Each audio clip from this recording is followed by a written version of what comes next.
Hello everyone. तो चलिए आज का क्लास स्टार्ट करते हैं। और आज से हम लोग देखने जा रहे हैं फिज़िक्स में आज आपका फर्स्ट क्लास है, तो मैं चाहता हूं कि आपको इसके बारे में कुछ एक्स्ट्रा इन्फॉर्मेशन बता दूं। फिज़िक्स में हम लोग देखेंगे बहुत सारे क्वेश्चंस, मतलब जितने भी सारे एग्ज़ाम्स हुए हैं इंडिया में उसके सारे प्रीवियस ईयर के क्वेश्चंस होंगे। और स्टेट पीसीएस से लेकर के यूपीएससी से लेकर के एसएससी और रेलवे सारे एग्ज़ाम्स इसमें कवर हो जाएंगे। तो इसमें सिर्फ मैं पढ़ाऊंगा नहीं आपको, मैं आपको मेमोरी टेक्निक भी बताऊंगा हर एक वीडियो के लास्ट में। मतलब हर एक वीडियो में मात्र 10 क्वेश्चंस होंगे, ठीक है, 10 ही क्वेश्चंस होंगे। इसमें आपको टेंशन नहीं लेना है कि सर 10 ही क्वेश्चन करा रहे हो, बिल्कुल नहीं। 10 क्वेश्चन के बाद जो हमारा टारगेट होगा वो ये होगा कि कुछ स्टैटिक जीके होते हैं ना, स्टैटिक जीके, जैसे स्टैटिक जीके में आपके साइंस में भी स्टैटिक होते हैं, जैसे कि इन्वेंशन से रिलेटेड, डिस्कवरी से रिलेटेड। तो ये सारी जो चीज़ें हैं ये मैं हर एक 10 क्वेश्चंस के बाद यही सब कराऊंगा और उसको मैं मेमोरी टेक्निक के थ्रू याद कराने की कोशिश कराऊंगा। और सिर्फ मेमोरी टेक्निक के थ्रू नहीं, जितने सारे क्वेश्चंस मैं यहाँ पर करा रहा हूँ प्रीवियस ईयर के भी होंगे, न्यू क्वेश्चंस भी होंगे, ठीक है, उसको मैं ऑनलाइन टेस्ट के थ्रू आपको याद करवाऊँगा, बिल्कुल ऑनलाइन टेस्ट के थ्रू। मतलब क्या करना है, मैं आपको पहले टास्क दूँगा। टास्क में 4 से 5 वीडियो होंगे, मतलब 40 से 50 क्वेश्चन होंगे। उसको आपको देखने हैं, बार बार रिवाइज करने हैं और उसी के बेसिस पर आपको ऑनलाइन टेस्ट भी देने हैं। और ये सारे मेमोरी टेक्निक भी, मतलब जो मैं टेक्निक बताऊंगा लास्ट में स्टैटिक जीके वाले पोर्शन में, वो भी आपको देखते जाने हैं। तो चलिए हम लोग स्टार्ट करते हैं। और अगर आपको फिजिक्स के बहुत सारे क्वेश्चंस, मतलब जितने सारे मैं कराने वाला हूँ उसकी प्रैक्टिस करनी है आपको, तो आप इस नंबर पर मुझे व्हाट्सअप करोगे और लिखोगे कि प्रैक्टिस फॉर फिजिक्स, बस इतना लिख देना, प्रैक्टिस फॉर फिजिक्स, ठीक है, मैं समझ जाऊँगा। प्रैक्टिस फॉर फिजिक्स आप करोगे तो मैं वहाँ पर आपको टेस्ट वगैरह सेंड करना स्टार्ट कर दूंगा। अब ज़रा देख लो, मतलब पूरी जिम्मेवारी मेरी होगी कि आपको याद कैसे करवाने हैं, ठीक है। और एक टाइम लिमिट के अंदर आपको बहुत सारे क्वेश्चंस को याद कर लेने हैं। सिर्फ बहाना है एमसीक्यू, बाकी आपको पूरी के पूरी थियरी आप समझ जाओगे फिजिक्स में।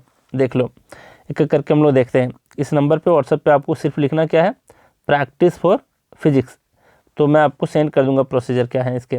देख लो, फर्स्ट क्वेश्चन है आपका यहाँ पर है, the time period of A pendulum depends on. Pendulum जो होता है, पेंडुलम एक क्लॉक होता है, जानते हो, उसमें से एक कुछ ऐसे वर्टिकल टाइप का लगाया जाता है, मतलब रहता है वहाँ पे, और ये ऐसे ऐसे हिलते रहता है इधर इधर, है ना। पेंडुलम के बारे में आप लोग जानते होंगे। तो इसमें पूछा है कि टाइम पीरियड जो है पेंडुलम का वो किसके ऊपर डिपेंड करता है।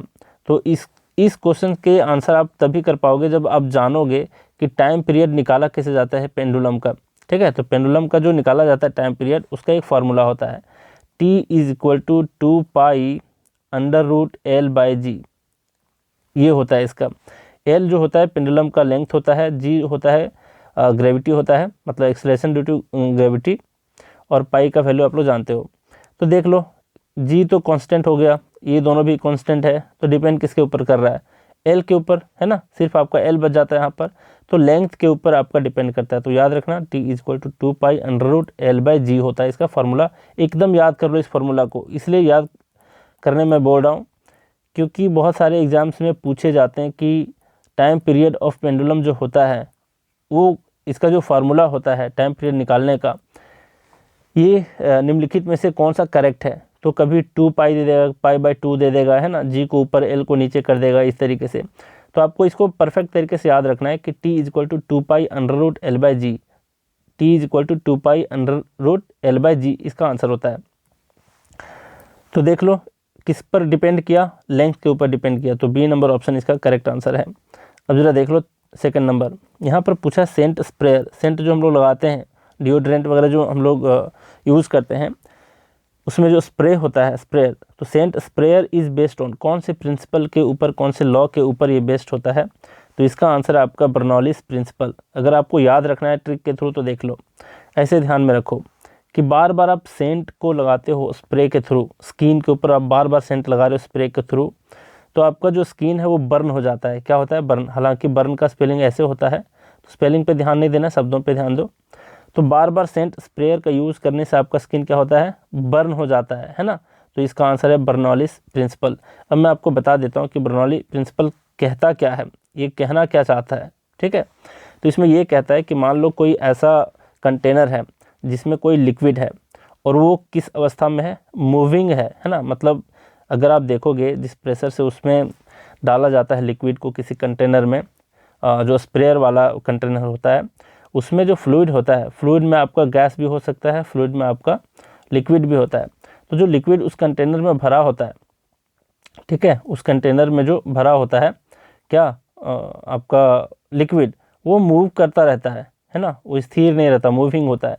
तो वही कह रहा है कि अगर इसके मूविंग लिक्विड को, मूविंग फ्लूइड के, अगर हम लोग उसके स्पीड को बढ़ा देते हैं, ठीक है, अगर हम किसी मूविंग फ्लूइड को, और उस फ्लूइड में लिक्विड और गैस दोनों हो सकता है, अगर हम उसके स्पीड को बढ़ा देते हैं तो प्रेशर जो होता है उस फ्लूइड के अंदर, जो प्रेशर होता है वो डिक्रीज़ कर जाता है।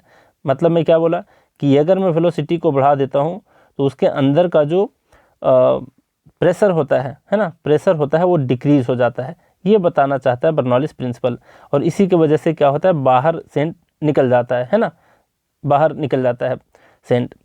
चलो, ये तो आप समझ गए कि ये कहना चाहता है कि अगर हम किसी मूविंग फ्लूइड के स्पीड को अगर हम बढ़ा देते हैं तो उसके अंदर का, जो उस फ्लूइड के अंदर का प्रेशर होता है वो डिक्रीज हो जाता है। ठीक है, देखो, और इसका फार्मूला भी ध्यान में रखो। इसका फार्मूला अब फिर दूसरे तरीके से देखो। बर्नौली थ्योरम को मैं समझा दिया कि कैसे, क्या बताना चाहता है।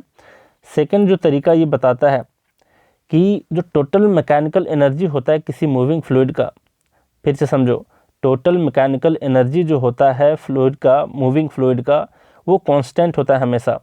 तो इसको, इसी सेकंड सेंटेंस को कैसे लिखा जाता है, ऐसे लिखा जाता है P plus half rho v square plus rho g h is equal to constant. ठीक है, अब देखो ये कहना क्या चाहता है। सेकंड स्टेटमेंट में बताया कि टोटल मैकेनिकल एनर्जी जो होता है किसी मूविंग फ्लूइड का वो कांस्टेंट होता है। मतलब total mechanical energy of the moving fluid remains constant. ठीक, देख लो, इसमें P है प्रेशर, ये भी एक तरह से एनर्जी है। ठीक है, और ये हाफ रो वी स्क्वायर जो है ये काइनेटिक एनर्जी होता है, और ये रो जी एच जो है ये आपका पोटेंशियल एनर्जी है। मतलब ये काइनेटिक एनर्जी, ये पोटेंशियल एनर्जी, और आपका ये प्रेशर है। तो तीनों को ऐड करते हैं तो मैकेनिकल एनर्जी होता है, और ये कांस्टेंट होता है। ये बताना चाहता है आपसे, तो ध्यान रखोगे इस चीज़ को। ठीक है, और इसमें कुछ नहीं बताता है, तो आप इस चीज़ को ध्यान रखो कि सेंट स्प्रेयर जो होता है वो बेस्ड होता है किस प्रिंसिपल के ऊपर, बर्नौलीज प्रिंसिपल के ऊपर। ये सब अगर डिटेल में कभी पूछा, कोई वैसा क्वेश्चन आया, तो मैं डिटेल में बताऊंगा कि इसको कैसे प्रूफ किया जाता है। मान लिया जाए जैसे वेंचुरी मीटर वगैरह अगर आप लोग पढ़े होंगे कभी लाइफ में, तो आपको पता होगा, अगर आपने कभी फिजिक्स पढ़ी होगी तो इसमें क्या होता है कि दो इस तरह से कोई कंटेनर है मान लो, ठीक है, यहाँ इसका एंट्री है, यहाँ इसका एग्जिट है। तो इस जगह पर टोटल मैकेनिकल एनर्जी और इस जगह पर टोटल मैकेनिकल एनर्जी सेम होता है। तो इसमें P1 आएगा, रो1 V1 आएगा, ठीक है, रो1 H1 आएगा इस तरीके से, और यहाँ पर 2 करके आएगा, मतलब P2 रो2 V2 ऐसे करके आएगा। तो उसको जो प्रूफ किया जाता है उसमें कुछ एजम्पशन होता है, तो उसके बारे में हम लोग बाद में देखेंगे अगर वैसा क्वेश्चन कभी आया तो। इतना डिटेल आपको नहीं जानना है। हालांकि वेंचुरी मीटर के ऊपर एक्सपेरिमेंट भी किया हुआ है हमने, कहाँ पे, इंजीनियरिंग में, फ्लूइड मैकेनिक्स अगर आपने कभी पढ़ा होगा तो आपको पता होगा। उतना नहीं जानना आपको, बस ये जानना है कि सेंट स्प्रेयर जो है वो किस प्रिंसिपल के ऊपर बेस्ड होता है, तो बर्नौलीज प्रिंसिपल के ऊपर बेस्ड होता है। ठीक, इसमें टोटल मैकेनिकल एनर्जी किसी मूविंग फ्लूइड का होता है वो कांस्टेंट होता है, ये ध्यान रख लो। या फिर इस चीज़ को ध्यान रखो कि अगर किसी मूविंग फ्लूइड के स्पीड को अगर हम क्या करते हैं, इंक्रीज़ कर देते हैं, बढ़ा देते हैं, तो उसके अंदर का जो प्रेशर होता है वो डिक्रीज़ हो जाता है। बस इतनी सी बात आपको ध्यान रखनी है। थर्ड नंबर क्वेश्चन देख लो, यहाँ पर यह है वाइट लाइट। वाइट लाइट का मतलब समझते हो, सनलाइट जो होता है ना, उसमें 7 तरह के कलर होते हैं, और उसको कंबाइंड तरीके से हम लोग कहते हैं वाइट लाइट। अब वो जो वाइट लाइट होता है ये 7 कलर का बना होता है, और किसका बना होता है, आप लोग बचपन से पढ़े होंगे, विबग्योर, है ना। विबग्योर मतलब वायलेट होता है, इंडिगो होता है, ब्लू होता है, ग्रीन होता है, येलो, ऑरेंज और रेड होता है। तो ये कह रहा है कि what is the method of separating the colours. जो हम लोग देख पाते हैं कि 7 कलर में विभक्त हो जाता है, ये वाइट लाइट बट जाता है, उसको हम लोग किस विधि के द्वारा देखते हैं, कब देख पाते हैं। तो इसका आंसर आपका by passing it through a prism. Prism के थ्रू, प्रिज्म ऐसा होता है ना, ट्रायंगल करके, और अगर यहाँ पर वाइट लाइट जो होता है तो यहाँ पे ये बढ़ जाता है 7 कलर में इस तरीके से, है ना। तो इसी के थ्रू, अगर प्रिज्म के थ्रू हम लोग क्या करते हैं, वाइट लाइट को पास करते हैं तो इस 7 कलर में बढ़ जाता है और हमको दिखाई देता है क्या, विबग्योर करके, है ना।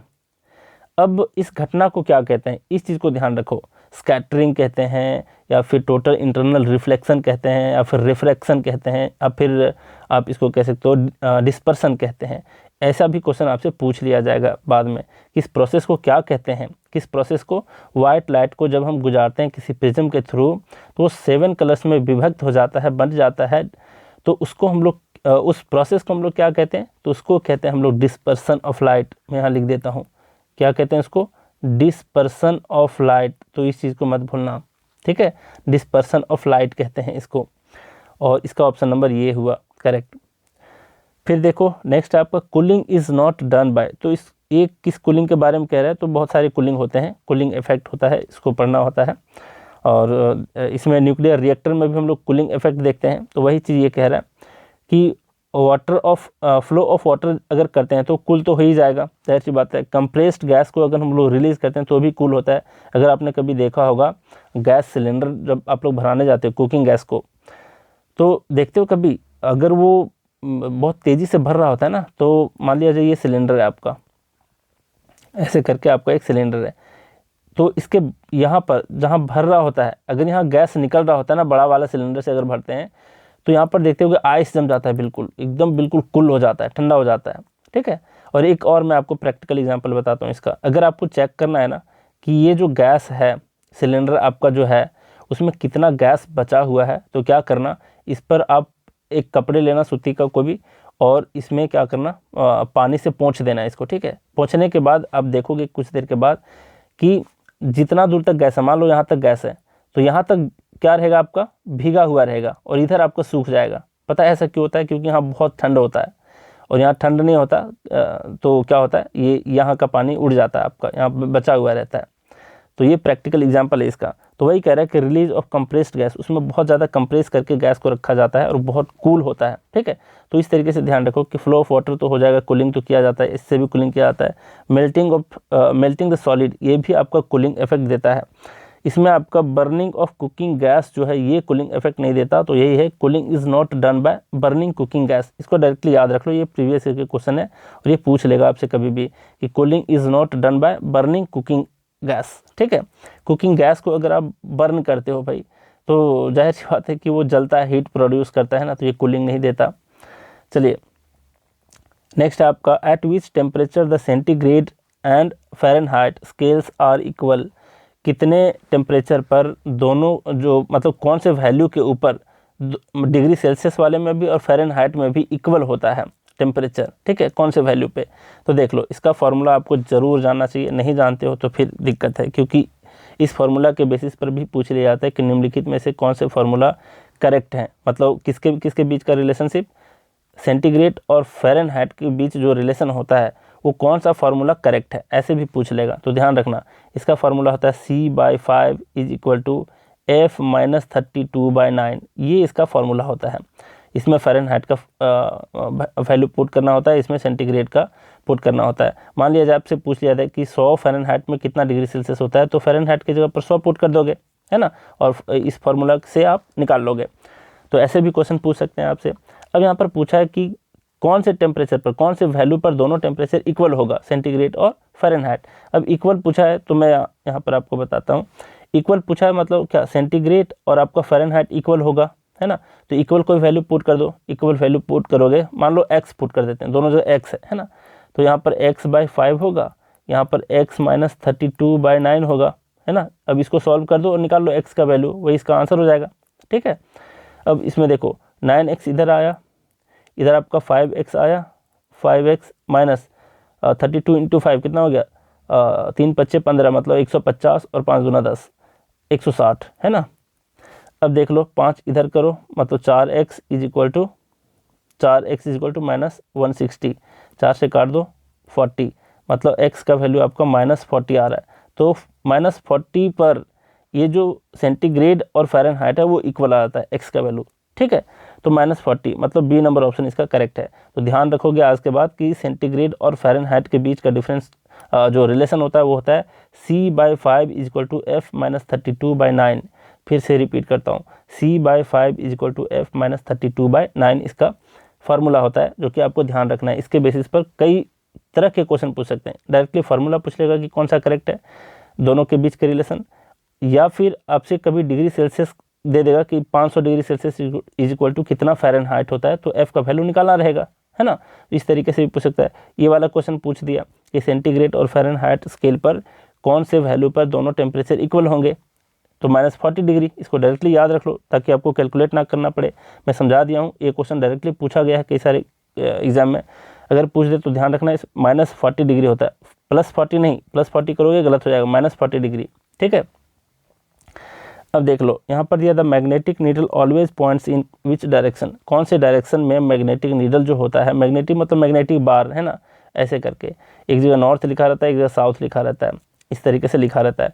तो कौन से डायरेक्शन में हमेशा पॉइंट करेगा, तो वो नॉर्थ और साउथ में रखेगा। यहाँ पर नॉर्थ साउथ पोल जो होता है ना, पोल अर्थ में, तो वो भी नॉर्थ पोल और साउथ पोल होता है, तो वही चीज़ है यहाँ पर भी, नॉर्थ और साउथ डायरेक्शन की ओर दिखाता है।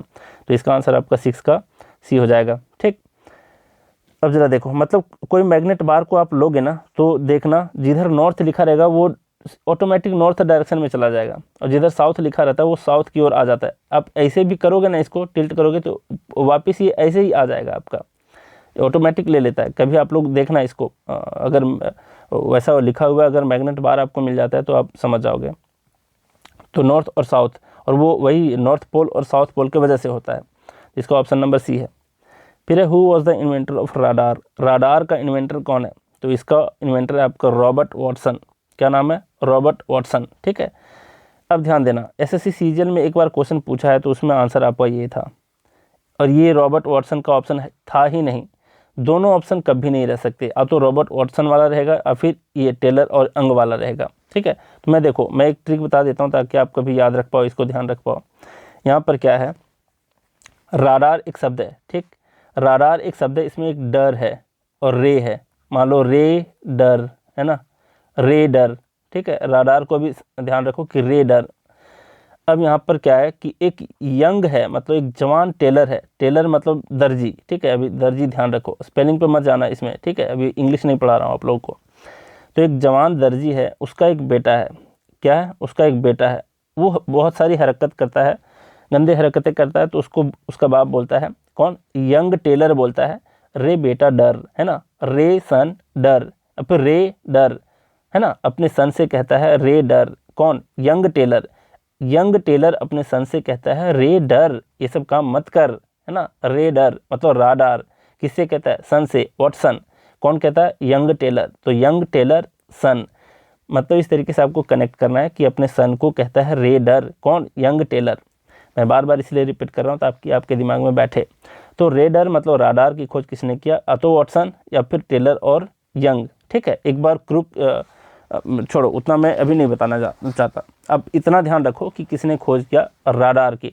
राडार से आप ध्यान रखोगे रेडर है, मतलब रेडर कौन बोलता था, तो एक यंग दर्जी, यंग टेलर बोलता था अपने सन से, वाटसन, ठीक है। थोड़े बहुत भी अगर आप कनेक्ट कर पाते हो, इमेज बिठा पाते हो अपने दिमाग में, तो एग्जाम में आप सही टिक लगा पाओगे। चलिए, इतना समझ गए कि राडार की खोज किसने किया, रॉबर्ट वाटसन या फिर टेलर या फिर यंग, ठीक है, इतना ध्यान रखो। फिर देखो, अगर ऑप्शन में दोनों नहीं रहने वाला है आपका, इतना तो जान लो। एक बार इस तरीके से पूछा एग्जाम में और एक बार पूछा उसमें ये वाला ऑप्शन दिया था। हालांकि इसने भी काम किया था राडार के ऊपर बहुत अच्छे से, तो क्रेडिट इन दोनों को भी जाता है, प्लस इन्होंने भी इन्वेंट किया इसका। अब ज़रा देखो, यहाँ पर दे रखा है विच of the following instruments measures blood pressure. हम लोग ब्लड प्रेशर जो मेजर करते हैं, कभी ना कभी आपने करवाया ही होगा, तो कौन से इंस्ट्रूमेंट है जो मेजर करता है ब्लड प्रेशर को, तो इसका आंसर आपका 3rd नंबर स्फिग्मोमैनोमीटर। स्फिग्मोमैनोमीटर, यहाँ पर सिर्फ मैनोमीटर नहीं है, ध्यान देना, मैनोमीटर भी प्रेशर को मेजर करता है, लेकिन स्फिग्मोमैनोमीटर जो है वो करता है ब्लड प्रेशर को। ध्यान रखोगे, ब्लड प्रेशर को कौन मेजर करता है, स्फिग्मोमैनोमीटर, स्फिग्मोमैनोमीटर, तो इसका C नंबर ऑप्शन करेक्ट है। अब जरा देखो 9th नंबर, यहाँ पर retina of the eye, retina of the eye is comparable to which of the following parts of the traditional camera.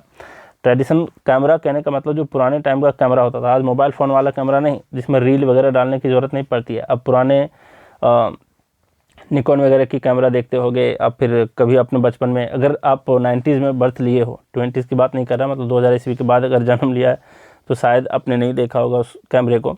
लेकिन पहले ज़माने में क्या होता था, एक रील डाला जाता था, उसको नेगेटिव कहते थे, हम लोग अपने भाषा में नेगेटिव कहते थे कि नेगेटिव डाला गया उसमें, ठीक है। तो रील जो होता था उसमें डाला जाता था, तो वो जो रील होता था ना, वो एक फिल्म होता था। वो फिल्म का मतलब होता है पतला पतला सा एक ये होता है, फिल्म होता है ना। तो उस पर क्या काम होता था, उस पर इमेज बनता था। क्या बनता था? इमेज बनता था। उसी तरीके से हमारा जो आई है उसके रेटिना पर भी इमेज बनता है। समझ गए बात को? मतलब यहाँ पर क्या है कि जिस तरीके से ट्रेडिशनल कैमरा के फिल्म पर नेगेटिव पर, इसको नेगेटिव भी कहते थे फिल्म को, और फिर रील भी कहते थे इसको, REEL, ठीक है। तो जिस तरीके से उस फिल्म के ऊपर बनता था क्या, इमेज बनता था, उसी तरीके से हमारे आँख के रेटिना पर इमेज बनता है। ये पूछ रहा है कि हमारी जो आँख है उसके रेटिना जो है वो उस ट्रेडिशनल कैमरा के कौन से पार्ट के इक्विवेलेंट है, समझ लो। तो यही है फिल्म। तो कैमरा के फिल्म पर इमेज बनता है और आँख के रेटिना पर इमेज बनता है। तो इस चीज़ को ध्यान रखना। ए नंबर ऑप्शन इसका करेक्ट है। 10th नंबर क्वेश्चन पूछा, यहाँ पर देख लो, यहाँ पर पूछा है refrigeration helps in food preservation by. Preserve करता है फूड को, है ना, प्रिजर्व करके रखता है कौन? रेफ्रिजरेशन। मतलब फ्रिज में हम लोग क्या करते हैं, प्रिजर्व करके रखते हैं, फूड को ख़राब नहीं होने देता, है ना। 4 डिग्री सेल्सियस से नीचे अगर रहता है तो आप देखोगे 4 या -4 से कम जो रहता है वो कभी ख़राब नहीं होता फूड। तो क्या करता है वो? जर्म्स को किल करता है? नहीं, जर्म्स को किल नहीं करता वो। बहुत सारे जर्म्स होते हैं जो रेफ्रिजरेटर में भी जीवित रह सकते हैं।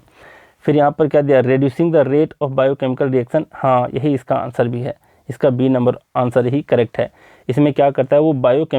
बायोकेमिकल जो रिएक्शन होता है उसको, उसके रेट को वो रेड्यूस करके रखता है। ऐसा थोड़े कि आप उसमें 10 साल तक रखोगे और वो ख़राब नहीं होगा, ख़राब हो सकता है, लेकिन क्या करता है कि ये कुछ दिन तक बायोकेमिकल रिएक्शन उसमें नहीं होने देता, उसके रेट को रेड्यूस करके रखता है, कम करके रखता है, इसलिए वो फूड कभी ख़राब नहीं होता। तो बी नंबर ऑप्शन इसका करेक्ट है, reducing the rate of biochemical reactions, ये इसका आंसर है। अब ज़रा बात करते हैं, देखो कुछ ट्रिक का आपको ध्यान में रखने हैं, कुछ टेक्निक आपको ध्यान में रखने हैं कि अगर ऐसा पूछ दे, ये सारे डिस्कवरी इन्वेंशन को पूछ दे। अच्छा, यहाँ पर जब आया है एक वर्ड डिस्कवरी और एक वर्ड होता है इन्वेंशन, दोनों में फ़र्क क्या है ये मैं बताता हूँ आपको, देख लो। बहुत लोग नहीं समझते इस चीज़ को। डिस्कवरी का मतलब होता है कि खोज निकालना, जो प्रकृति में ऑलरेडी है, जो प्रकृति में ऑलरेडी है उसको खोजना डिस्कवरी कहलाता है। इन्वेंशन का मतलब होता है किसी नया उपकरण को बना देना जो प्रकृति में नहीं है। हालांकि हर चीज़ प्रकृति के है ना, लेकिन उसको जोड़ तोड़ के, उसको प्रकृति के साथ छेड़छाड़ करके कोई नया उपकरण को बना देना इन्वेंशन कहलाता है। लेकिन जो चीज़ ऑलरेडी एग्जिस्ट कर रहा है उसको, उसकी खोज करना, वो कहलाता है डिस्कवरी। ठीक है, ये दोनों में यही फ़र्क है। अब नहीं समझ रहे होगे तो देखो, यहाँ पर क्या है? एक्सरे। एक्सरे को किसी ने बनाया नहीं, किसी ने इन्वेंट नहीं किया, इसकी डिस्कवरी की गई। मतलब क्या? एक्सरे ऑलरेडी एग्जिस्ट करता था प्रकृति में और अभी भी है, तो इसके खोज किए गए हैं, डिस्कवरी किए गए हैं, इन्वेंशन नहीं। ठीक है, तो ये इन दोनों के बीच फ़र्क है। अब मैं आपको क्या करता हूँ, कुछ क्लू देता हूँ कि कैसे ध्यान में रखोगे और किस तरीके से एग्ज़ाम में कैच कर पाओगे। यहाँ पर है गामा रेज। क्या है? गामा रेज है। ध्यान रखना, गामा रेज किस चीज़ से निकलती है? तो ये निकलती है आपकी रेडियो एक्टिविटी वाले जितने सारे एलिमेंट होते हैं, रेडियो एक्टिविटी। तो कभी भी अगर फ्यूचर में आपको रेडियो एक्टिविटी दिख जाए तो समझ जाना वहाँ पर गामा रेज से रिलेशन है। ठीक है, रेडियो एक्टिविटी से सीधा रिलेशन है आपका गामा रेज का। ठीक है, ध्यान रखना। अब यहाँ पर क्या है कि गामा रेज की खोज किसने की? हेनरी बेकेरेल ने। अब ज़रा देखो, यहाँ पर गामा से ध्यान रखोगे, गम का मतलब क्या? खुशी, गम, है ना, कभी खुशी कभी गम, है ना, तो वो वाला गम की मैं बात कर रहा हूँ। तो यहाँ पर है हेनरी बेकेरेल। यहाँ बेकेरेल में है क्वेरल स्पेलिंग पे मजा आना। क्वेरल का मतलब होता है झगड़ा करना। क्या होता है? झगड़ा करना। और कोई भी इंसान अगर झगड़ा करता है, क्वेरल करता है, तो उसे गम होता ही होता है। ठीक है, गम होता ही होता है, पछतावा होता ही होता है, उसके बाद गम सताने लगता है उसको। तो ध्यान रखोगे कि गम की खोज, मतलब गामा रेज की खोज किसने किया? क्वेरल ने, मतलब झगड़े ने, हेनरी बेकेरेल ने, क्वेरल ने। ठीक है, तो इस तरीके से कनेक्ट करो। गामा रेज की खोज किसने की? हेनरी बेकेरेल ने। फिर एक्सरेज की खोज किया है W रोंटगेन ने। ठीक है, W रोएंटजन ने किया है। अब देखो एक्स का मतलब क्या होता है, ब्रेकअप के बाद लोग क्या करते हैं, सबके एक्स बॉयफ्रेंड होते हैं, एक्स गर्लफ्रेंड होती हैं, है ना। तो उस एक्स को ध्यान में रखो। अब जिसके भी एक्स बने हैं, जिसके भी ब्रेकअप हुए हैं, वो कभी ना कभी रोए हैं, है ना, कभी ना कभी वो रोए हैं, ठीक है, रोए हैं। तो इस तरीके से ध्यान रखोगे, एक्स रोए मतलब एक्स रेज की खोज किसने की, रोएंटजन ने। इस तरीके से ध्यान रखोगे। यहाँ पर ultraviolet rays UV rays जिसको कहते हैं, इसकी खोज किया है जोहान रीटर ने। किसने, जोहान रीटर ने। अब रीटर को हम लोग पढ़ेंगे राइटर, है ना, राइटर मतलब लेखक, रीटर राइटर। यहाँ पर अल्ट्रा का जो शाब्दिक अर्थ होता है, ये दो अर्थ होता है इसका। एक तो होता है कट्टरपंथी, क्या, कट्टरपंथी या कट्टरपंथी होता है, हाँ, कट्टरपंथी। और दूसरा जो इसका मीनिंग होता है वो होता है बहुत दूर का, है ना, बहुत दूर का। अब जरा देखो, मतलब दूरवर्ती बोल सकते हो, दूर का, है ना। अब देखो यहाँ पर मैं क्या समझाना चाहता हूँ कि कोई भी राइटर पता है कब फेमस होता है, जब वो कट्टरपंथी जैसे कोई चीज़ को लिख देता है, या फिर कोई बहुत दूर की चीज़ों को लिखता है जो हम लोग कल्पना नहीं कर सकते, वैसे ही राइटर क्या होते हैं, फेमस होते हैं। तो ध्यान रखना, अल्ट्रा मतलब कट्टरपंथी की बात अगर कोई करेगा वो जल्दी फेमस होगा, और फिर दूरवर्ती की सोच को अपने मतलब लिखता है अगर, तभी वो ज़्यादा फेमस होता है। तो राइटर, यहाँ से याद रखना, राइटर अल्ट्रा मतलब कट्टरपंथी या दूरवर्ती, ठीक है, इसके मीनिंग को समझना चाहिए आपको। तो याद रखोगे, अल्ट्रा का मतलब होता है कट्टरपंथी या फिर दूर की चीज़ों को जो लिखता है वो होता है राइटर, असली राइटर, है ना। तो रीटर, इस तरीके से याद रखना। अल्ट्रा वायलेट रेज की खोज किसने की, तो जॉन रीटर ने। अब यहाँ पर है विजिबल रेडिएशन, यहाँ पर है विजिबल रेडिएशन। अब विजिबल रेज जिसको वाइट लाइट भी बोलते हैं, वाइट लाइट जो अभी अभी हम लोगों ने देखा है ना, जो 7 कलर में विभक्त हो जाता है प्रिज्म के थ्रू पास करने पर, उस प्रक्रिया को, उस प्रोसेस को कहते हैं डिस्पर्सन ऑफ लाइट। तो इसकी खोज किसने की, तो विजिबल रेडिएशन की खोज न्यूटन ने की है, ठीक है, ध्यान देना, न्यूटन ने की है। कैसे याद रखोगे, न्यूटन एक बहुत बड़े वैज्ञानिक थे, है ना, हमेशा बिजी रहते थे, विजी फॉर बिजी रहते थे, हमेशा बिजी रहते थे। इस तरीके से ध्यान रखो, विजिबल रेज की खोज किसने की, न्यूटन ने। न्यूटन हमेशा क्या रहते थे, बहुत ही बिजी रहते थे। अब देखो इंफ्रारेड रेज हर्सल, है ना, हर्सल, इसकी खोज किया है हर्सल, है ना, हर्सल गिब्स, वो बॉलर नहीं, हर्सल। यहाँ पर देखो रेड है, हर मतलब किसी लड़की को इंडिकेट कर रहा है। सेल को याद रखो शॉल से, है ना, सॉल का मतलब दुपट्टा होता है।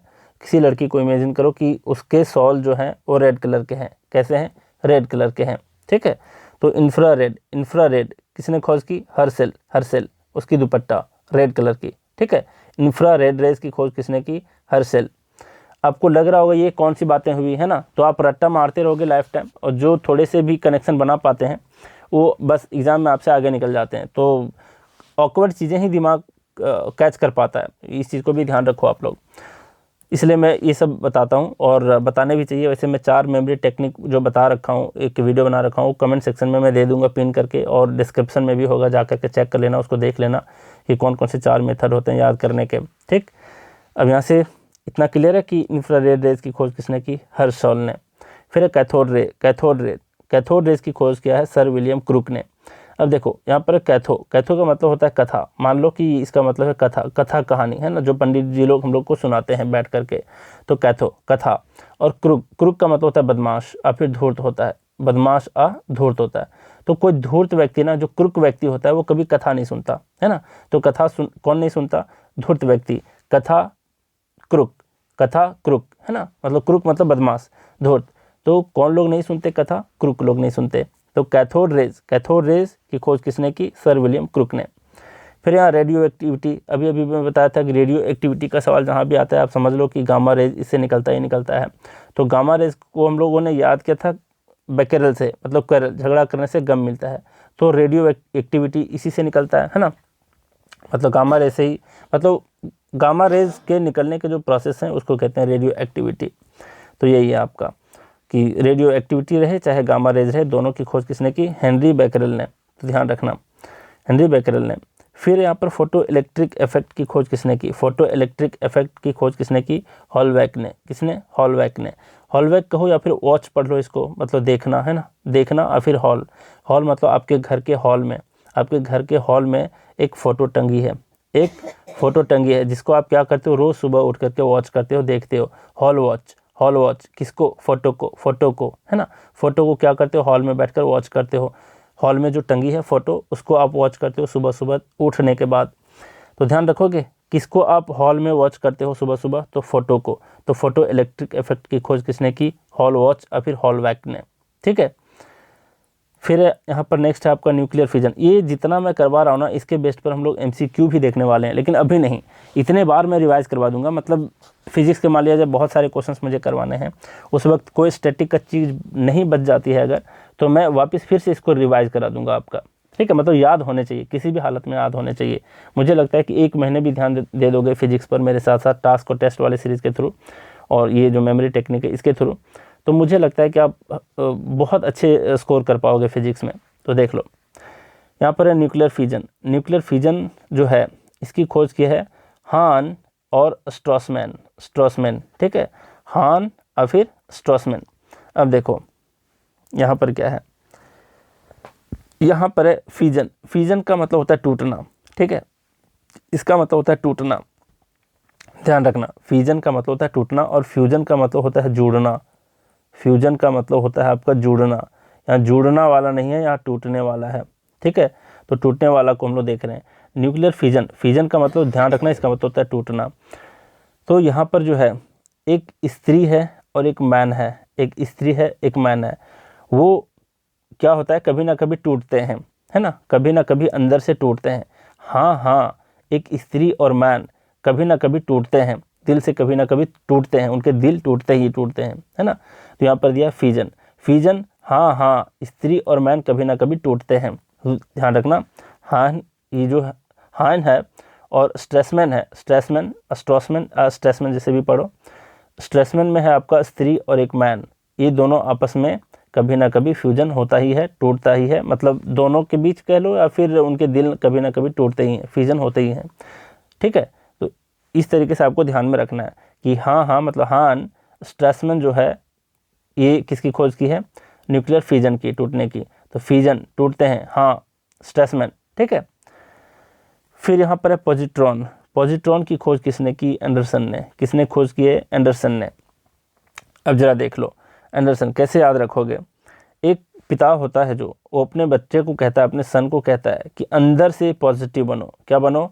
अंदर से पॉजिटिव बनो। हर पिता अपने बेटे से यही कहता है ना, कि अंदर से सन, अंदर से पॉजिटिव बनो। तो पॉजिट्रॉन, एंडरसन, एंडरसन, है ना, अंदर से सन। ठीक है, तो अंदर से सन, पॉजिटिव बनो। तो पॉजिट्रॉन की खोज किसने की? एंडरसन ने की है। फिर डायोड। डायोड देखो, डायोड में मतलब डाई होता है, डाई का मतलब दो होता है ना, दो लोग, ध्यान रखो यहाँ पर डायोड का मतलब दो लोग। तो डायोड की खोज किसने की? डायोड की खोज की है फ्लेमिंग ने। फ्लेमिंग में देखो फिल्म, फिल्म है ना, फिल्म, फिल्म हम लोग कहते हैं फिल्म जा रहे हैं देखने, तो कभी अकेला कोई इंसान नहीं जाता फिल्म देखने, जब भी जाता है तो मिनिमम 2 लोग जाते ही साथ में हैं। तो 2 लोग डायोड कहाँ जाते हैं? फिल्म देखने। तो डायोड की खोज किसने की? फ्लेमिंग ने। इस तरीके से आपको ध्यान रखना है। ठीक, अब जरा देख लो, मतलब मेरे जैसे कोई उल्टा सीधा इंसान हो तभी वो अकेला चला जाएगा देखने को, तो अलग की बात है। मैं बहुत बार गया था देखने को, अभी तो मुझे नहीं लगता कि बहुत सालों से देखा नहीं हो मूवीज़ वगैरह। ये फ़ोन वगैरह में कभी कभी देख लिया तो अलग की बात है। अब जरा देख लो, डायोड जो है, डायोड में डाई है, 2 लोग जाते हैं फिल्म देखने को, फ्लेमिंग, फ्लेमिंग खोज की डायोड की। अब फिर यहाँ पर thermionic emission. Thermionic emission, thermionic emission की खोज की है थॉमस एल्वा एडिसन ने। अब जानते हो कि बचपन से पढ़े होगे इसकी कहानी के बारे में कि बल्ब की खोज किसने की? एडिसन ने, है ना, थॉमस एल्वा एडिसन ने। तो बल्ब से टेम्परेचर निकलता है कि नहीं निकलता है, हीट निकलता है कि नहीं? तो हीट को क्या कहते हैं? थर्म ही कहते हैं, है ना, थर्मामीटर। ठीक है, टेम्परेचर और फिर हीट मान लो। तो बल्ब से हीट निकलता ही निकलता है, और हीट निकलता है मतलब थर्म निकलता है, तो थर्मियोनिक का एमिशन होता है उसमें। इसकी खोज किसने की? थॉमस एल्वा एडिसन ने। ध्यान रखोगे इस चीज़ को। फिर यहाँ पर देखो रेडियम, मैडम क्यूरी, कौन नहीं जानता भाई, रेडियम की खोज किसने की? मैडम क्यूरी ने। तो इस चीज़ को ध्यान रखना, रेडियम एक एलिमेंट है जिससे रेडियो एक्टिविटी का कुछ गामा रेज वगैरह निकलता है। तो रेडियम की खोज किसने की? मैडम क्यूरी ने। रेडियो एक्टिविटी की खोज किसने की? तो रेडियो एक्टिविटी की खोज की है बेकेरेल ने, ठीक है। अब रेडियो एक्टिविटी नहीं, क्या मैं बता रहा हूँ, देखो यहाँ पर गामा रेज की खोज, ठीक है, गामा रेज और रेडियो एक्टिविटी, हाँ गामा रेज और रेडियो एक्टिविटी दोनों की खोज किसने की है? तो हेनरी बेकेरेल ने। और रेडियम की खोज मैडम क्यूरी ने, मैडमा यहाँ पर लिखा गया है, अब देख लो मैडम क्यूरी ने। अब यहाँ पर देखो लॉज ऑफ मोशन किसने दिया? न्यूटन ने दिया 1687 में। इसका डेट याद रखो, बाकी का याद रखो या ना रखो। 1687 ईस्वी में लॉ ऑफ मोशन किसने दिया? न्यूटन ने दिया। ये हर किसी को आता ही आता है कि लॉ ऑफ मोशन किसका पढ़ते हैं? तो न्यूटन के 3 लॉज ऑफ मोशन पढ़ते हैं ना, first law, second law, third law. अब जरा देख लो कूलॉम। अब आप लोग 11th क्लास में अगर पढ़े हो गया, फिर बचपन में भी 9th की क्लास में 10th में दिया हुआ है कि लॉ ऑफ इलेक्ट्रोस्टैटिक अट्रैक्शन जो है, ये इसकी खोज किसने की? कूलॉम ने।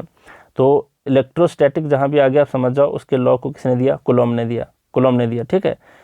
कूलॉम ने क्या दिया? Law of electrostatic attraction, law of electrostatic attraction के सिद्धांत को किसने दिया? कूलॉम ने दिया, ध्यान रखोगे। एटम की खोज किसने किया? जॉन डाल्टन ने। तो डाल्टन में देखो, अगर नहीं याद हो पाता है तो यहाँ पर एटम में टॉम है, डाल्टन में टॉन है, टॉम टॉन है ना। एटम की खोज किसने की? जॉन डाल्टन ने। फिर है जे निप्से। कौन है? जे निप्से। निप्से को ध्यान रखो, फोटोग्राफी ऑन मेटल्स। अब यहाँ पर देखो कैसे याद रखोगे। मान लीजिए कोई फ़ोटो जाते हो आप खरीदने जो मेटल की बनी है, कोई फ़ोटो जाते हो खरीदने जो मेटल की बनी है, तो उससे वो मेटल आपसे मतलब मेटल की फ़ोटो जो है उसके कॉस्ट ज़्यादा होंगे, तो आपसे ज़्यादा पैसे लिए जाएंगे। क्या लिए जाएंगे? आपसे ज़्यादा पैसे लिए जाएंगे। अब जो लोग थोड़ा सा भी अगर जानकारी रखते हैं कि तमिल में तुमको क्या बोलते हैं? तुमको बोलते हैं नी। क्या बोलते हैं? नी। तो यही है, तुमसे ज़्यादा पैसे लिए जाएंगे। कब? जब मेटल के फ़ोटो खरीदोगे तब। तुमसे ज़्यादा पैसे लिए जाएंगे कब? जब मेटल के फ़ोटो खरीदोगे तब। तो फोटोग्राफी ऑन मेटल्स की खोज किसने किया? निप्से ने। तो अगर नी को नहीं जानते, नहीं याद रख पाते कि नी का मतलब तुम होता है तमिल में, तो सिंपली याद रखो पैसे। पैसे कब लिए जाएंगे आपसे अधिक? तो मेटल्स के फ़ोटो खरीदने पर। तो यहाँ पर ध्यान रखोगे निप्से, निप्से, निप्से, आपसे, तुमसे, है ना, तुमसे अधिक पैसे, अधिक पैसे, निप्से। निप्से किसकी खोज की है? तो फोटोग्राफी ऑन मेटल्स, ठीक है। अब यहाँ पर देख लो, एक आता है फोटोग्राफी ऑन पेपर। देख लो यहाँ पर ये वाला देखो और यहाँ पर ये वाला देखो, W. फॉक्स टैलबॉट। देखो टैलबॉट यहाँ पर है फोटोग्राफी ऑन मेटल्स। मेटल्स के फ़ोटो महंगे होते हैं तो आपसे पैसे लिए जाते हैं, ठीक। यहाँ पर है टैलबॉट के बारे में कि फोटोग्राफी ऑन पेपर। तो आप लोग जानते हो बचपन में क्या होता है, पेपर के बनाया करते थे क्या? बोट, है ना, बोट बनाया करते थे, BOAT बनाया करते थे, स्पेलिंग पर मत जाना। बोट बनाया करते थे, मतलब क्या करते थे हम लोग? नाव बनाया करते थे, और बारिश के दिन में तालाब में हम लोग क्या करते थे? इसको बहा देते थे और बहुत मज़े करते थे, है ना। तो फोटोग्राफी ऑन पेपर तालाब में बोट बनाकर क्या करते थे? पेपर के फ़ोटो को क्या करते थे हम लोग? बहाते थे। तो फोटोग्राफी ऑन पेपर टैलबॉट, ध्यान रखोगे। WX टैलबॉट ने फोटोग्राफी ऑन पेपर की खोज की है, ठीक। अब देखो यहाँ से फिर है लॉ ऑफ इलेक्ट्रिक रेसिस्टेंस। इसकी खोज की है GS ओम ने। अब रेसिस्टेंस के यूनिट आप लोग ध्यान रखे होगे। रेसिस्टेंस की जो यूनिट होता है, इसको मेजर करने का यूनिट होता है वो ओम होता है ना। इस चीज़ को भी पढ़ना पड़ेगा यूनिट एंड मेजरमेंट वाले चैप्टर में। तो रेसिस्टेंस की खोज किसने किया? लॉ ऑफ इलेक्ट्रिक रेसिस्टेंस की ओम ने, इसलिए इसका यूनिट इन्हीं के नाम पर दे दिया गया, ओम। फिर देखो आर्किमिडीज का प्रिंसिपल आप लोग बचपन में भी पढ़े होंगे। लॉ ऑफ फ्लोटेशन, मतलब तैरने का जो सिद्धांत है वो किसने दिया? आर्किमिडीज ने। ये चीज़ मैं पढ़ाऊंगा कभी ना कभी। डायनामाइट की खोज किया है अल्फ्रेड नोबेल ने। ये भी फेमस चीज़ है, इन्हीं के नाम पर नोबेल प्राइज़ दिया जाता है। तो इन्होंने खोज किया डायनामाइट मतलब थोड़ा सा बॉम्ब टाइप का होता है, ठीक है, एक्सप्लोसिव होता है वो। तो डायनामाइट की खोज किसने किया है? अल्फ्रेड नोबेल ने। मतलब बड़े बड़े चट्टान को अगर तोड़ना होता है ना, तो डायनामाइट लगा करके तोड़ा जाता है। प्रैक्टिकल है ये। कुआं वगैरह कोई खोदते हैं तो देखे होंगे आप लोग कि नीचे अगर चट्टान मिल गया तो उसको उड़ाया जाता है डायनामाइट लगा करके। तो अल्फ्रेड नोबेल ने खोज किया है डायनामाइट। ये फेमस चीज़ है, तो आप लोग को ध्यान में रखना चाहिए। अब यहाँ पर है माइकल फ्राइडे। इनकी स्टोरी आपको ज़रूर पढ़नी चाहिए, मतलब कभी ना कभी सर्च करने भी चाहिए कि माइकल फ्राइडे की क्या कहानी है। इनको कहा गया था कि अरे ये क्या फालतू सा चीज़ खोज कर दिए हो, लेकिन इन्होंने कहा था कि पूरी दुनिया पर टैक्स लगाओगे आप लोग, माइकल फैराडे ने कहा था, और सच भी साबित हुआ। तो इन्होंने खोज किया है एक इलेक्ट्रोमैग्नेटिक इंडक्शन की, और किसकी खोज किया है, क्या कहते हैं उसको, अच्छा याद आएगा बाद में मैं बता दूंगा, देख लो। तीन चीज़ इसके बारे में पढ़ेंगे माइकल फैराडे के बारे में, कि ये 3 चीज़ों को खोज किए हैं। आज हम लोग 2 देखेंगे, एक हम लोग बाद में देखेंगे, देख लो।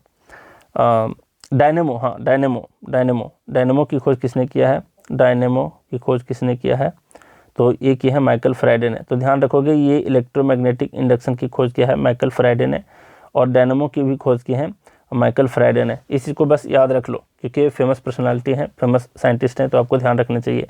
माइकल फैराडे किस चीज़ की खोज की है, डायनेमो और इलेक्ट्रोमैग्नेटिक इंडक्शन। एक चीज़ डिफिकल्ट होता है याद करना, वो मैं आज याद करवा दूंगा। 3 चीज़ के बारे में बताया ना कि 3 चीज़ के खोज किए हैं, उसके बारे में पढ़ना है। फिर यहाँ पर मेंडलीव जो है वो पीरियोडिक टेबल को दिए, पीरियोडिक टेबल को किसने दिए, मेंडलीव। और जितने मैन होते हैं, जो जितने मर्द होते हैं, वो क्या करते हैं हर एक पीरियड में, मतलब टीचर जो होते हैं वो लीव चाहते हैं, है ना, लीव चाहते हैं मतलब छुट्टी चाहते हैं, ठीक है, हर एक पीरियड में लीव चाहते हैं। तो मेंडलीव किसकी खोज की है, पीरियोडिक टेबल की। पीरियोडिक टेबल हर एक पीरियड में लीव कौन चाहता है, मेन लोग, ठीक है। तो मेंडलीव किसकी खोज की है, पीरियोडिक टेबल की। फिर यहाँ पर मैक्स प्लैंक किसकी खोज किया है, क्वांटम थियरी। फेमस क्वेश्चन है, इसको जरूर आपको ध्यान में रखना चाहिए। अब देख लो, यहाँ पर क्वांटम थियरी, यहाँ पर क्वांट वर्ड छुपा हुआ है। क्वांट का मतलब क्या, हम लोग 4 सब्जेक्ट लगभग पढ़ते हैं हर एक एग्जाम के लिए। मैथ्स होता है, रीजनिंग होता है, और आपका जीएस होता है, और इंग्लिश होता है, ठीक है। तो यहाँ पर क्वांट बोलते हैं किसको, मैथ्स को, जनरल मैथ्स को ही बोला जाता है क्वांटिटेटिव एप्टीट्यूड। क्वांटिटेटिव एप्टीट्यूड को शॉर्ट में कहते हैं क्वांट, है ना। तो आप लोग देखे होंगे, सुने होंगे कि क्वांट आपकी कैसी है, क्वांट आप कितने पढ़ लिए, है ना, इस तरीके से पूछते हैं लोग। तो क्वांट पढ़ने के लिए ही सबसे ज़्यादा हम लोग को प्लान करना पड़ता है। तो मैक्सिमम प्लान जो करते हैं हम लोग पढ़ाई में, वो क्वांट के लिए ही करते हैं। मैथ्स डिफ़िकल्ट होता है, लगभग लोगों के लिए मैथ्स ही डिफ़िकल्ट होता है, क्वांट ही डिफ़िकल्ट होता है। तो क्वांट की खोज किसने किया, मैक्स प्लैंक ने किसकी खोज की, क्वांट की, ठीक है, ध्यान रखोगे, क्वांट की, क्वांटम थियरी की। मैक्सिमम प्लान हम लोग किस सब्जेक्ट को पढ़ने में करते हैं, क्वांट के। तो मैक्स प्लैंक, क्वांटम थियरी। फिर यहाँ पर रोएंटजन एक्सरेज की खोज की, ये तो मैं बता दिया हूँ कि जितने एक्स होते हैं वो कभी ना कभी रोए हैं, है ना, तो रोएंटजन एक्सरेज। फिर इलेक्ट्रॉन की खोज जे थॉमसन ने, इसको मैं अभी याद करवा देता हूँ, देख लो। एक होता है इलेक्ट्रॉन, प्रोटॉन, और एक होता है न्यूट्रॉन, और एक पॉजिट्रॉन होता है, वो और भी छोटा यूनिट होता है। तो पॉजिट्रॉन की खोज किसने किया, ये तो मैं आपको बता दिया हूँ, ठीक है, एंडरसन ने किया है। तो अंदर से हर सन को अपने बाप कहता है कि अंदर से सन तुम पॉजिटिव हो, तो पॉजिट्रॉन की खोज एंडरसन ने की है। लेकिन यहाँ पर हम लोग देखेंगे इलेक्ट्रॉन, प्रोटॉन और न्यूट्रॉन की खोज किसने किया। एक चीज़ याद रखना, ईटा पगनाच, है ना, ईटा पगनाच कैसे ध्यान रखोगे, इलेक्ट्रॉन से टा मतलब जे थॉमसन, प्रोटॉन से गोल्डस्टीन, नाच से न्यूट्रॉन की खोज किया है जेम्स चैडविक, ठीक है। तो इस तरीके से आपको ध्यान रखना है। ईटा पगनाच ध्यान रखना, इलेक्ट्रॉन की खोज जे थॉमसन, ठीक, पगनाच, प्रोटॉन की खोज गोल्डस्टीन, और फिर रदरफोर्ड का भी नाम आता है इनके साथ साथ। फिर यहाँ पर नाच, न्यूट्रॉन की खोज चैडविक। अगर ऑप्शन में दोनों ही रहे, प्रोटॉन की जगह पर गोल्डस्टीन और रदरफोर्ड, तो रदरफोर्ड में ज़्यादा आप लोग प्रायोरिटी दोगे, ठीक है। तो इस तरीके से आपको ध्यान रखना है। तो यहाँ पर ईटा पगनाच, ई इलेक्ट्रॉन, ट थॉमसन, ठीक है, ईटा पगनाच, इलेक्ट्रॉन की खोज किसने की है, जे थॉमसन ने। फिर रेडियो एक्टिविटी और गामा रेज की खोज किसने किया, बैकेरेल ने, ये मैं बता चुका हूँ। क्यों, क्योंकि गम कब होता है, जो क्वेरल करते हैं, झगड़े करते हैं, और गामा रेज किससे निकलता है, रेडियो एक्टिविटी निकलने के प्रोसेस को ही कहते हैं रेडियो एक्टिविटी, है ना। तो हेनरी बैकेरेल जो है, ये है रेडियो एक्टिविटी और गामा रेज की खोज किया है। रेडियम की खोज की है मैडम क्यूरी ने, ये भी बता दिया। और ये बचपन से आप लोग पढ़ते आ रहे होंगे कि रेडियो की खोज किसने किया, जी मार्कोनी ने, ठीक है, मार्कोनी रेडियो ने, ठीक है। तो और वायरलेस होता है रेडियो, तो इस चीज़ को भी ध्यान रखो, वायरलेस टेलीग्राम और रेडियो की खोज किया है मार्कोनी। ये भी फेमस क्वेश्चन है, आपको ध्यान में रखना ही चाहिए बचपन से। हालांकि मुझे याद है बचपन से, इसलिए मैं इसके कोई ट्रिक नहीं बनाया। ऑलमोस्ट इसमें सारे ही याद थे मुझे, लेकिन मैं चाहता था कि आपके दिमाग में कैसे बिठाऊं, तो इसलिए मैं कुछ हिंट कर दे रहा हूँ। अब यहाँ पर देख लो, कुछ चीज़ बचे हैं। डायोड बल्ब की खोज किसने की है, तो जे.एस. फ्लेमिंग ने। अभी भी बताया था कि डाई मतलब दो लोग, हमेशा अकेला शायद ही मेरे जैसा कोई इंसान होगा जो फिल्म देखने जाता होगा। तो डाई मतलब मिनिमम 2 लोग तो जाते ही जाते हैं फिल्म देखने को। तो डायोड बल्ब की खोज किया है फ्लेमिंग ने। अभी ट्रायोड बल्ब भी आने वाला है, देख लो कहीं है, दिख रहा है ट्रायोड बल्ब, ठीक। तो ट्राई मतलब क्या, तीन, तीन लोग, तीन है ना इसमें, ट्राई का मतलब तीन होता है। अब इसके नाम में ही है तीन शब्द का, ली डे फॉरेस्ट, ली डे फॉरेस्ट, ली डे फॉरेस्ट, ट्रायोड बल्ब की, लेकिन डायोड बल्ब की यहाँ पर फ्लेमिंग है।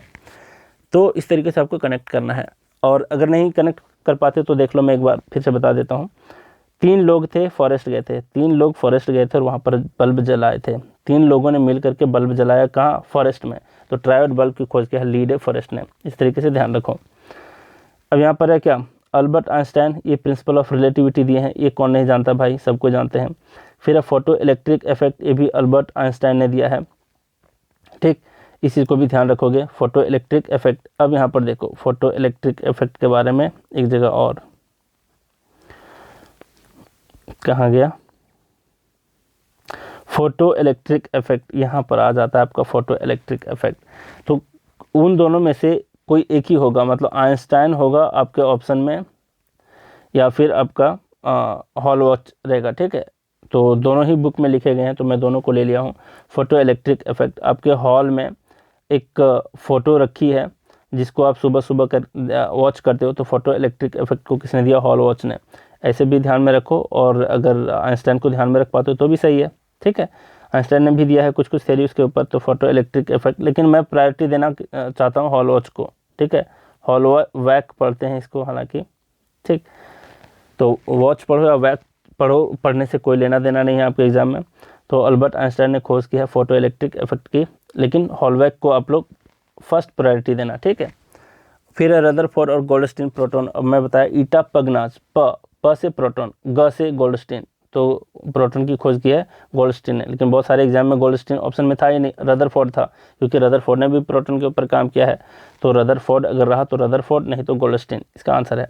फिर ट्रायोड बल्ब के अभी अभी बता दिया, ली डे फॉरेस्ट, तीन लोगों ने मिलकर के बल्ब जलाया, कहाँ पर, फॉरेस्ट में। फिर है नील्स बोर और रदरफोर्ड ने दिया है एटॉमिक स्ट्रक्चर को, है ना, ये भी पढ़े होगे इसके एक्सपेरिमेंट के ऊपर। अब जरा देख लो, ये भी फेमस है इसलिए मैं इसके कोई ट्रिक नहीं बनाया। नील बोर और रदरफोर्ड एटॉमिक स्ट्रक्चर दिया है। सीवी रमन ने दिया है रमन इफेक्ट को, ये भी ध्यान में रखो, इसमें नाम में ही छुपा हुआ है। फिर न्यूटन की खोज किया है चैडविक ने, जेम्स चैडविक ने। अभी अभी बताया ईटा पगनाच, ना फॉर न्यूटन, चा फॉर चैडविक, तो जेम्स चैडविक ने खोज किया है न्यूटन की। फिर यहाँ पर न्यूक्लियर रिएक्टर, कैसे याद रखोगे देख लो। न्यूक्लियर रिएक्टर जो होता है वो कोई आम आदमी नहीं बना सकता, कौन बना सकता है, रीच लोग बना सकता है, रीच लोग, है ना। यहाँ पर देखो एन मतलब एक, रिको से ध्यान रखो, रीच मतलब कोई रीच व्यक्ति, फॉर्मी को याद रखो, फॉर्मी एक रीच आदमी है, फॉर्मी क्या बनाया, न्यूक्लियर रिएक्टर बनाया। एक रीच आदमी न्यूक्लियर रिएक्टर बनाया, किसके लिए, फॉर्मी, मेरे लिए। एक रीच आदमी फॉर्मी न्यूक्लियर रिएक्टर को बनाया। तो पुअर आदमी तो बना नहीं सकता न्यूक्लियर रिएक्टर, बहुत ही महंगा होता है ना, बहुत ही महंगा, क्या बहुत ही महंगा, मतलब गवर्नमेंट के थ्रू ये किया जा सकता है। तो यहाँ पर ध्यान रखो, एनरिको फॉर्मी न्यूक्लियर रिएक्टर बनाया।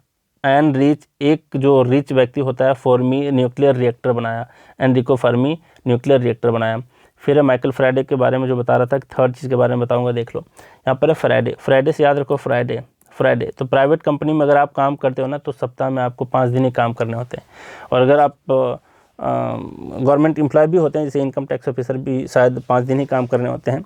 तो फ्राइडे के दिन उन लोग क्या करते हैं, फ्राइडे के दिन मतलब उसके बाद तो वीकेंड्स मनाते हैं, सैटरडे संडे को। अब लास्ट दिन होता है वीक का फ्राइडे, उन लोगों के लिए क्या होता है, फ्राइडे में लोग डिसोसिएट होते हैं, डिसोसिएट मतलब एक दूसरे से अलग होते हैं, है ना। तो लॉ ऑफ इलेक्ट्रोलाइटिक डिसोसिएशन जो होता है, उसकी खोज किसने किया, माइकल फैराडे ने। तो ध्यान रखोगे, फ्राइडे के दिन डिसोसिएशन होते हैं, लोग आपस में कलीग लोग क्या करते हैं, एक दूसरे से अलग होते हैं, डिसोसिएट होते हैं, डिसोसिएशन होते हैं। तो डिसोसिएशन अलग होना कब होते हैं, फ्राइडे को, मतलब फ्राइडे ने खोज की है डिसोसिएशन की, मतलब लॉ ऑफ इलेक्ट्रोलाइटिक डिसोसिएशन की खोज किसने की, फ्राइडे ने, माइकल फैराडे ने।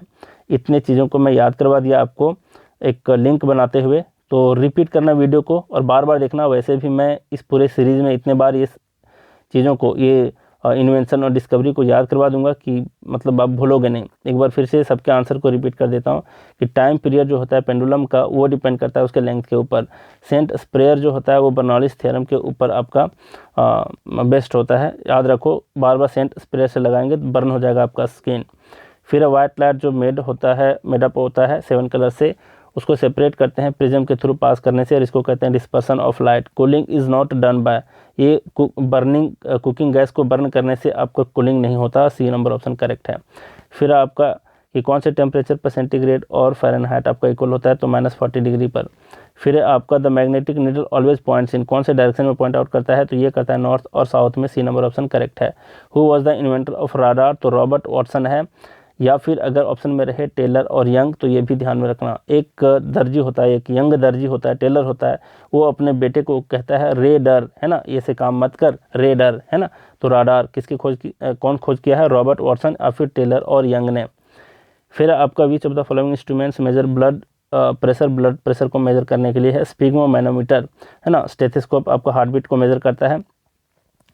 अब जरा देख लो यहाँ पर रेटिना जो आँख की है वो इक्विवेलेंट होता है ट्रेडिशनल कैमरा के फिल्म के जैसा, तो ये नंबर ऑप्शन इसका करेक्ट है। रेफ्रिजरेशन क्या करता है, जो फूड को ख़राब नहीं होने देता, तो वो रिड्यूस करता है बायोकेमिकल रिएक्शन के रेट को, ठीक है। तो चलिए हम लोग बहुत कुछ सीखे, और एक बार फिर से इसको दोहरा दूं क्या, देख लो। गम होता है जब आप झगड़ा करते हो। गामा रेज की खोज किया है हेनरी बेकरेल ने।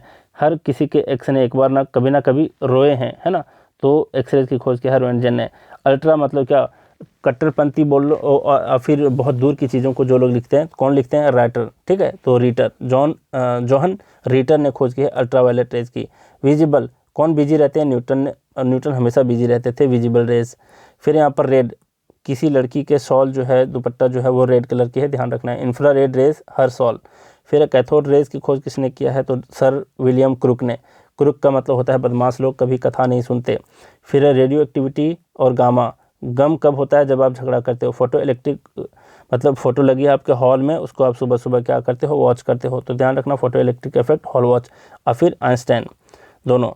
फिर है न्यूक्लियर फिजन का मतलब होता है टूटना। और हाँ, एक स्त्री और मैन के दिल कभी ना कभी टूटते हैं, फिजन होते हैं। फिर पॉजिट्रॉन एंडरसन, अंदर से हर सन को पॉजिटिव होना चाहिए। डायोड, 2 लोग हमेशा फिल्म देखने जाते हैं, मतलब फ्लेमिंग, डायोड की खोज फ्लेमिंग ने। फिर बल्ब की खोज किया था थॉमस एल्वा एडिसन ने, और बल्ब से आपका टेम्परेचर निकलता है, उसके लिए थर्म एक वो उसका रूट वर्ड है ना। तो टेम्परेचर के लिए है कि किससे निकलता है, बल्ब से, तो थर्मियोनिक इमिशन। और फिर बल्ब खोज किसने किया, एडिसन ने। फिर यहाँ पर रेडियम की खोज मैडम कैरी ने किया है। ये सारा भी आप लोग रिपीट कर लेना। यहाँ पर है देखो, एटम की खोज डाल्टन ने किया। निब से आपसे ज़्यादा पैसे लिए जाते हैं कब, जब मेटल के फोटो खरीदोगे तब। रेसिस्टेंस का यूनिट ही होता है ओम, तो ओम ने ही ये लॉ को दिया है। फिर है यहाँ पर है टालबॉट, है ना, तो पेपर, फोटोग्राफी ऑन पेपर जो है, हम लोग क्या करते थे, पेपर के बोट बना करके ताल में मतलब तालाब में हम लोग क्या करते थे, डुबोते थे, और बहुत ही मज़े करते थे। फिर मेंडलीव, हर मैन जो है सो लीव चाहता है हर एक पीरियड में, तो पीरियडिक टेबल की खोज किया है मेंडलीव ने। फिर मैक्सिमम प्लान हम लोगों को किसके लिए करना पड़ता है, क्वांट सब्जेक्ट के लिए, तो मैक्स प्लैंक ने किया है क्वांटम थियरी को। एक्सरेज के बारे में बता दिया, हर एक्स एक न एक बार रोए हैं, है ना, रोएंटगेन एक्सरेज। फिर है इटा पगनास, ई से है जे टॉमसन, पी से प्रोटॉन मतलब गोल्डस्टीन, और टी से एन से है नाच से है मतलब न्यूट्रॉन, और उसका है चा से चैडविक, याद रखना। फिर गम कब होता है, जब आप झगड़े करते हो, उससे रेडियो एक्टिविटी निकलता है, गामा रेज, है ना। Madam carry radium. जी मार्कोनी ने खोज किया है वायरलेस टेलीग्राम और रेडियो की, तो इसको भी ध्यान रखोगे। फिर है डायोड बल्ब, बता चुका हूँ कि फिल्म देखने जाते हैं 2 लोग। फिर है प्रिंसिपल ऑफ रिलेटिविटी दिया है अल्बर्ट आइंस्टाइन ने। फोटो इलेक्ट्रिक इफेक्ट को दिया है हॉल वॉच ने दिया है, या फिर अल्बर्ट आइंस्टाइन ने। प्रोटॉन की खोज गोल्डस्टीन, अगर रदरफोर्ड रहा तो रदरफोर्ड। फिर ट्रायोड बल्ब, 3 लोगों ने मिलकर के फॉरेस्ट में बल्ब को जलाया था, है ना। अब फिर इसके नाम में ही 3 है, ली, डे, फॉरेस्ट, 3 वर्ड के बना हुआ है। फिर नील्स बोर और रदरफोर्ड ने क्या दिया, एटॉमिक स्ट्रक्चर को दिया। फिर है रमन इफेक्ट को सीवी रमन नाम में ही है। फिर जेम्स चैडविक ने खोज किया है इटा पग नाच मतलब न्यूट्रॉन और चैडविक। फिर है आपका न्यूक्लियर रिएक्टर, मतलब कोई बना सकता है कौन, जब बहुत ही रिच होगा, तो एक रिच व्यक्ति फॉर मी क्या बनाया, न्यूक्लियर रिएक्टर ने। फ्राइडे ने खोज किया है क्या, लॉ ऑफ इलेक्ट्रोलाइटिक डिसोसिएशन, मतलब हम लोग फ्राइडे के दिन क्या करते हैं, एक दूसरे से अलग होते हैं ऑफिस से, है ना। चलिए, बहुत बार मैंने रिपीट कर दिया है और मुझे उम्मीद है कि आप सब कुछ सीख गए होंगे। अब आप लोग रेडी हो जाओ किसके लिए, अभी नहीं, मतलब 2-4 और वीडियो देख लेना, उसके बाद आप लोग रेडी हो जाना किसके लिए, ऑनलाइन टेस्ट देने के लिए। इससे पता चल जाए कि आप लोग कितना ख्याल रखे हो कि नहीं रखे हो। तो चलिए आज का क्लास यहीं रैप अप करते हैं। Thank you very much.